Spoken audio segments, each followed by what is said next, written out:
Oke, bismillahirrahmanirrahim. Assalamualaikum warahmatullahi wabarakatuh. Alhamdulillah, jumpa lagi dengan saya Firmansyah pada perkuliahan manajemen jaringan pertemuan ke-11 yang membahas tentang network operation, yang akan membahas lebih khusus mengenai akunting manajemen, yaitu bagaimana melakukan manajemen terhadap akunting keuangan pembiayaan, serta bagaimana melakukan manajemen terhadap report dari trouble-trouble, mungkin report-report yang akan terjadi di dalam melakukan manajemen jaringan. Akunting manajemen meliputi akunting manajemen meliputi mengenakan seperti biaya kepada pengguna dari pengguna layanan jaringan. Contoh, kita berlangganan salah satu provider di Indonesia, mungkin ketika kecepatan 10 Mbps, maka kita harus membayar mungkin 200 hingga 300. Ketika 20 Mbps mungkin akan berbeda. Ini yang menyebutkan dengan biaya. Lalu mengambil data mengenai penggunaan sumber daya jaringan. Ini bisa ketika kita berlangganan IP public maupun statik maupun dinamik, ataupun kita meminta akses untuk pembiayaan VPN-nya. Terkait mengatur batas penggunaan dengan menggunakan matriks, ini bisa kita alokasikan ketika menggunakan bandwidth juga, ataupun menggunakan layanan-layanan yang lainnya. Serta akunting manajemen pun juga meliputi informasi yang sangat penting. Untuk apa? Untuk berjalannya sebuah proses yang bersangkut pautan dengan billing. Billing tuh kayak gimana sih? Nah, mungkin teman-teman yang dulunya anak warnet tahu billing, bang, paket 3 jam, bang, paket malam, bang, paket 1 jam. Nah, itu yang disebut dengan billing. Jadi ketika kita melakukan pembayaran ataupun melakukan pemesanan, itu ada sinkronisasi antara cost yang kita keluarkan dengan layanan yang kita dapatkan. Akunting manajemen function ataupun TMN, akunting manajemen mempunyai beberapa fungsi. Di antaranya yaitu sebagai pengukur penggunaan, mengukur berapa banyak sumber daya yang akan digunakan, sehingga mampu menentukan harga. Harganya ya berdasarkan sumber daya ataupun kualitas ataupun layanan yang akan kita gunakan, dan semua itu akan bergantung dengan harga yang akan kita dapatkan. Untuk itu pula akunting manajemen mampu menetapkan strategi harga baik penilaian terhadap penggunanya. Serta akunting manajemen pun mempunyai fungsi sebagai kolektor dan finansial. Untuk apa? Untuk mencatat data customer dan menginformasikan terkait saldo customer itu. Ini yang dimaksud dengan akunting dan billing. Yang pertama itu adalah metering proses, akunting data proses juga hingga ke pembayaran. Jadi semua itu tergantung sebenarnya permintaan kita seperti apa, itu akan sinkronisasi dengan pembayaran yang akan kita keluarkan. Jadi sebenarnya kembali lagi, kita mau langganannya berapa? Apakah 10 mega, 20 mega, 30 mega, atau kita ingin berlangganan yang lain. Nah, jadi semakin besar layanan ataupun langganan yang akan kita dapatkan, maka billingnya akan berbeda. Jadi kualitas menentukan harga menentukan kualitas ya. Akunting data ini adalah sebuah proses terkait pengumpulan data yang harus diukur di dalam akuntansi. Sebagai contoh, yang pertama catatan detail panggilan atau call detail record CDRS, yaitu yang mampu merekam ataupun mampu mengumpulkan data meliputi persetujuan layanan suara dan panggilan.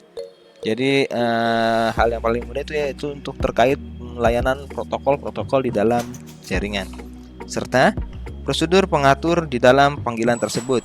Ada pula terkait dengan statistik pada layanan panggilan, termasuk durasi lamanya panggilan ataupun layanannya, serta quality of service ataupun yang lebih mudah dibilang dengan QoS untuk mendapatkan metriknya. Informasi yang lain berdasarkan akunting data pun juga mampu mendapatkan informasi berdasarkan waktu, durasi penyewaan IP address. Nah, penyewaan IP address ini pun juga menentukan akuntansinya ataupun akunting dan billingnya. Ketika kita berlangganan IP public dinamik, itu harga akan berbeda dengan kita berlangganan IP public yang statik. Dinamik maksudnya gimana? Dinamik itu berarti lokasi IP address yang kita dapatkan itu selalu berubah-ubah ataupun berputar-putar. Namun ketika statik, IP-nya sudah jelas untuk kita. Nanti ketika kita membahas IP routing statik, nanti kita akan bermain ke routing-routing yang lebih besar. Ada namanya AS number. Selain itu, accounting data yang selanjutnya yaitu mengenai informasi berbasis volume. Interface statistik berkaitan dengan paket data yang diterima dan dikirim, serta flow record yang itu mampu untuk melakukan pencatatan lalu lintas IP ataupun IP trafficnya. Jadi semacam log lalu lintas. Jadi siapa yang sort dan destinationnya, semua trace-nya, semua lognya akan terekam. Lalu pun dari flow record ini pun juga dapat menerapkan pencocokan tingkat layanan, contoh durasi koneksi TCP, ataupun kita bisa melihat, oh mungkin dari jam 10 sampai jam 12 traffic yang paling penuh itu adalah Gmail. Nah tapi ketika dari jam 12 sampai jam 1 siang traffic yang penuh dari IP jaringan kita untuk tujuannya paling besar adalah di jaring sosial. Nah kita bisa melihat log-lognya dari alamat asal ke alamat tujuannya. Selain itu, ketika kita berbicara dengan billing, billing ini bersinkronisasi dengan data collection, yaitu untuk mengukur penggunaan data di tingkat perangkat yang dilakukan oleh seorang akuntansi, serta data aggregation dan deduplication, yaitu untuk menggabungkan beberapa record ke dalam satu record. Jadi semua data itu nanti akan dikumpulkan menjadi satu buah data. Yang tadinya data mungkin terpencar akan digabungkan menjadi satu buah kesatuan. Selain itu, data mediation yaitu melakukan mengkonvergensi prioritas record dalam format standar. Jadi formatnya ditentukan format standarnya, apakah kita format CSV ataupun format yang lain. Jadi nanti formatnya akan tersinkronisasi ataupun formatnya untuk dibuka ataupun format itu dapat digunakan oleh beberapa network administrator ataupun seorang accountingnya. Serta dari billing ini pun mampu menetapkan nama pengguna ke alamat IP, melakukan DNS lookup, dan mendapatkan record akuntansi dari server AAA.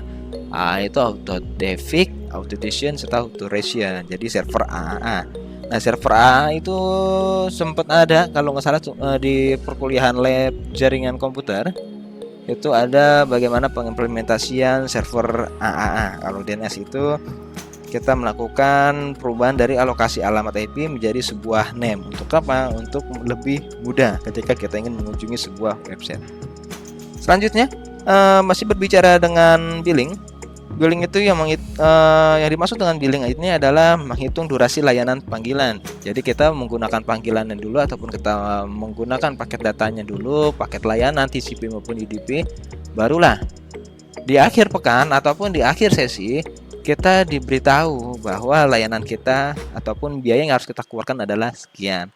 Yang paling gampang ini contohnya adalah kita gunakan dulu baru kita bayar. Serta charging yaitu tarif dan parameter yang akan diterapkan dari pengelolaan sistem ini, serta invoicing menerjemahkan pengisian informasi ke dalam harga mata uang dan mencetak faktur akhir untuk pelanggan. Jadi nanti ada billing, ada invoice-nya. Berapa penggunaannya dan berapa yang harus kita bayar. Berapa layanan yang kita dapatkan, kita harus membayar sekian. Ini adalah sinkronisasi ataupun hubungan antara accounting dengan billing. Jadi nanti ada sebuah aplikasi ataupun ada sebuah sistem database yang melakukan perekordan dari dua buah router. Contoh di sini ada user, yang pertama adalah usernya Steve dan servernya is HP. Berapa traffic yang akan sering digunakan di dalam lalu lintasnya. Nanti seberapa sering lalu lintas yang akan terhubung ataupun berapa sering lalu lintas yang digunakan dari user Steve itu ya. Lalu lintas traffic protokol yang sering digunakan, quality of service yang sering digunakan dari user Steve akan direkam.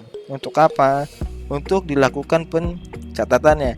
Steve dari sort address 1234 ke 5678 dan sebaliknya menggunakan protokol apa? download berapa, upload berapa. Nah, semua akan direkam dari aplikasi akunting. Dan lalu ketika aplikasi akunting ini melakukan perekaman, pembayaran, perekaman log-log yang terjadi dari user maupun server, maka akunting setelah merekam akan diteruskan ke lapisan billing. Untuk apa? Untuk pembayaran invoice-nya. Billing model yang pertama adalah postpaid dan prepaid. Postpaid itu offline charging, kebutuhan mekanisme untuk faktur jaminan pembayaran. Sedangkan prepaid ini bersifat online charging. Complicated, memerlukan akuntansi yang real time untuk penagihan penagihannya. Jadi secara real time ya semuanya. Kalau postpaid itu biasanya itu masih duga praduga, ataupun tingkat mekanisme faktur jaminan pembayarannya mungkin akurasinya masih kurang dibanding dengan prepaid. Serta ada charging kriteria, yaitu membandingkan antara volume based versus time based charging, serta base effort dengan quality of service based, full flat, dan aplikasi spesifik. Ini adalah beberapa model dari pengimplementasian ataupun beberapa model charging kriteria dari billing model. Ini yang terjadi di dalam report manajemen. Yang pertama adalah bagaimana hasil dari planning dan manajemen reportnya, serta report dari sistem yang digunakan, serta report dari lalu lintas user. Nanti semuanya akan direkam, semuanya akan diambil, semua akan masuk ke dalam. Ini yang akan kita dapatkan ketika kita berbicara manajemen report itu. Nah, ini policy based management. Policy based ini dia mampu menangkap untuk beberapa domain space terdiri dari atribut objek, meliputi alarm dengan atribut-atributnya. Maksudnya itu alarm itu adalah sebuah peringatan. Policy base ini dia nanti akan bermain untuk grouping. Jadi sebenarnya policy base ini kalau kita berbicara di dunia network, bukan berbicara di akunting ataupun billing. Policy base ini dia tindak lanjut dari access control list. Jadi dia mampu melakukan grouping. Di sini policy base management pun juga mampu berbicara ataupun melakukan rule space yang terdiri dari aturan-aturan, serta mampu membuat kebijakan terhadap pelaksanaan ataupun SOP yang akan digunakan dari user. Dan policy based management pun juga memiliki tanggung jawab dan akuntabilitas. Action space menerapkan untuk tindakannya. SLM ataupun Service Level Management, pelayanan manajemen SLA sama dengan Quality of Service di dalam jaringan. Untuk definisi SLA itu sendiri, yang pertama adalah SLA itu mampu melakukan identifikasi layanan dan karakteristik dari layanan jaringan itu sendiri. Lalu negosiasi dari SLA. Jadi SLA ini pun juga mampu melakukan negosiasi terhadap layanan-layanan yang akan kita gunakan.